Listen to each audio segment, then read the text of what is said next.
Hello Amazon.com, it's me, Beau, wife. Coming to you today with this awesome bike rack. This thing only cost about $50, which I was pretty surprised. It's freestanding, so you can use it anywhere in your garage. I'm going to show you a little bit about the directions. It's very simple. It's a snap together, so you don't need any tools for this first portion. However, I will say on step 4, it has you start to put in the rails for the bike.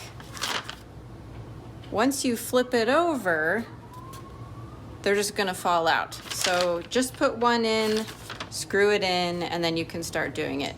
I ended up using a second person to help me and it went a lot faster. We put it together in 10 minutes using a drill and just 2 people. I did have 2 extra screws in the end. We've had the kids try it going in and out. It didn't seem to move being up against the wall. I did notice that if it was just freestanding in the garage, it's light enough that it could slide around, so I'd recommend either strapping it to something or putting it up against the wall like we did. And look how much space we have freed up. We don't use this for our car anyway, so it's great.